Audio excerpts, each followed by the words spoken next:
tidak akan terbantu kalian oleh tim sukses kalau calon bupati wakil bupati, tidak akan, dan tidak akan pernah calon bupati bisa menghentikan perkara ini. Siapapun kalian, anak bupati sekalipun tidak bisa menghentikan, hukum tetap berjalan. Jadi sebaiknya hindari. Itu saran saya selaku Kajari.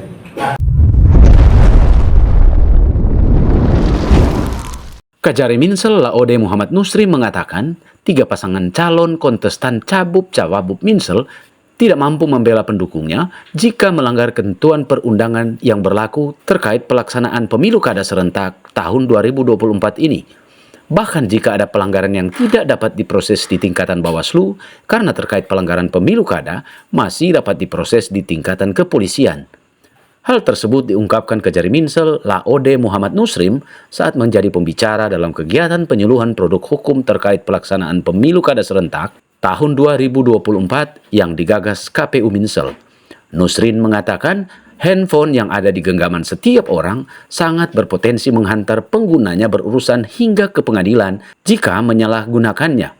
Bahkan kandidat pasangan Cabup Cawabup yang menjadi junjungan sekalipun tidak mampu membela jika hal itu terjadi.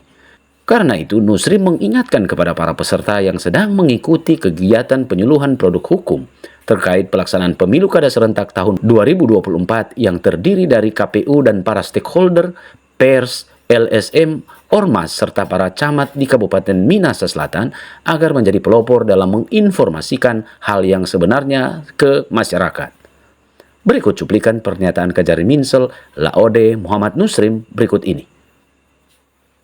Dari Minsel, Sulawesi Utara, Aloysius Petrus, Manado Bakatana, kasih kabar Fortorang semua. Kontinue media massa, kalianlah yang paling berperan dalam kasus-kasus. Ya, kami berharap semua kegiatan dalam pemilu ini publikasikan baik-baik untuk Minsel.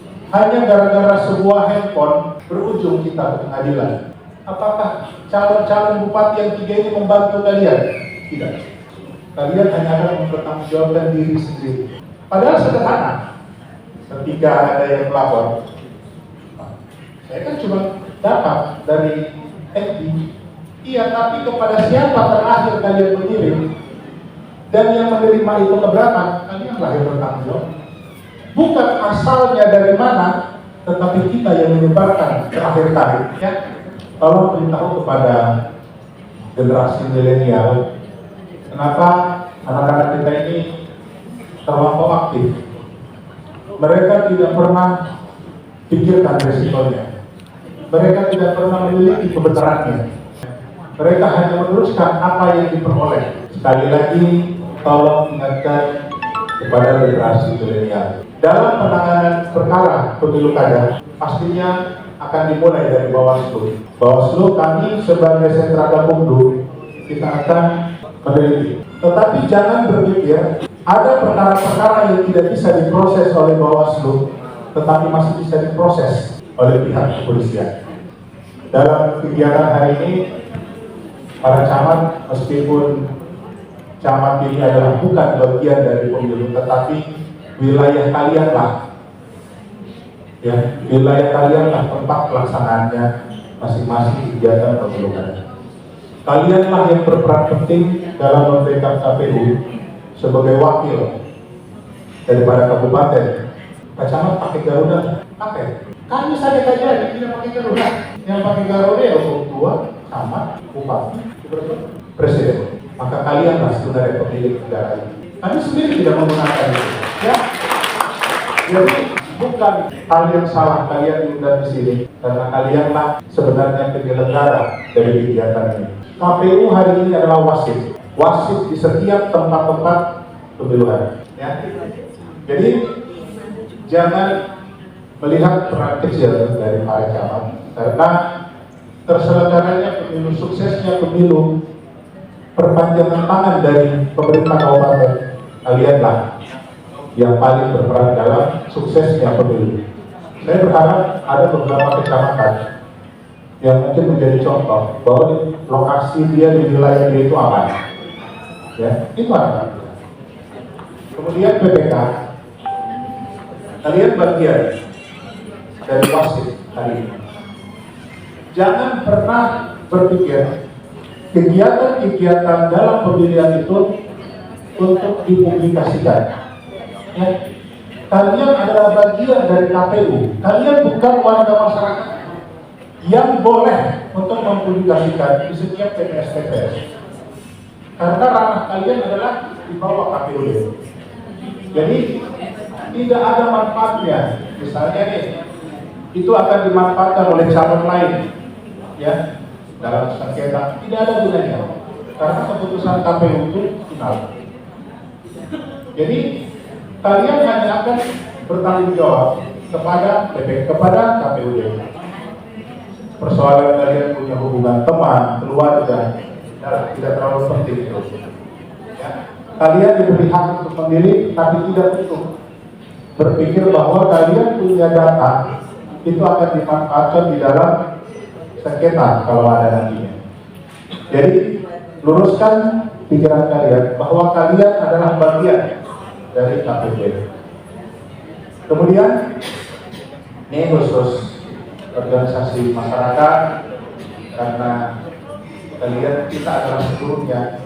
Saya hadir di sini, saya pun pemegang KTP Minsel. Ya, saya juga adalah wajib pilih di Minahasa Selatan. Ketika saya bertugas di sini, saya mengganti KTP saya agar saya punya hak untuk memilih. Tapi jangan coba-coba ada yang melakukan serangan saja di kejaksaan, pasti ditangkap. 50 suara kami. Jadi kami kemarin di tempat pasang situ menerima serangan tengah malam. Bukan serangan saja, tengah malam kan. Kemudian yang terakhir ini, kenapa perlu ya Bapak Ibu?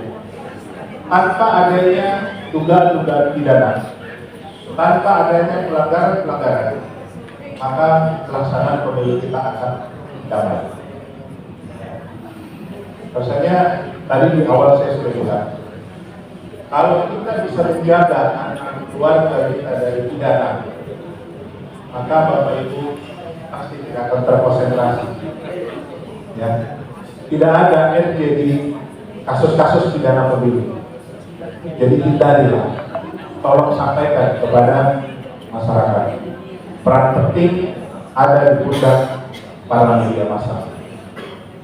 Ya, memang ini teman-teman media semakin banyak yang mencari gantung-gantungnya berita itu.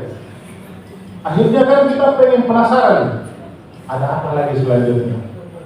Ya, sekarang ini dukunglah KPUD dalam pelaksanaan pemilu. Buatlah suasana kita di dalam keadaan damai. Ya. Jadi tugas saya hari ini berkaitan dengan hoax, berkaitan dengan ujaran kebencian. Memang tidak ada di undang-undang pemilu, tapi ada di KUHP. Jaga keluarga kita. Ya, hati-hati dengan handphone ini. Tidak ada satupun, malah Ibu Ketua ini sempat berpikir ini Kajari tidak pernah mau ada perkara. Ini sempat berbenturan dalam analisa. Ya, apakah perkara yang dilaporkan boleh diajukan ke persidangan? Kenapa? Apa gunanya kami menghukum? Sementara pemilu jalan terus. Yang korban siapa Bapak Ibu? Kita. Kalianlah yang korban. Kami capek bekerja. Kalian hanya memikirkan yang ditahan. Kasihan, rugi dia. Ya. Sekali lagi, karena ini berkaitan dengan tindak pidana, maka saya selaku Kajari mohon dengan sangat tidak akan ada tindak pidana yang muncul selama dalam pemilu kada. Kenapa? Tidak ada gunanya kita menghukum warga kita sendiri. Tidak akan terbantu kalian oleh tim sukses calon bupati wakil bupati, tidak akan. Dan tidak akan pernah calon bupati bisa menghentikan perkara itu. Siapapun kalian, anak bupati sekalipun tidak bisa menghentikan. Hukum tetap berjalan. Jadi sebaiknya hindari. Itu saran saya selaku Kajari.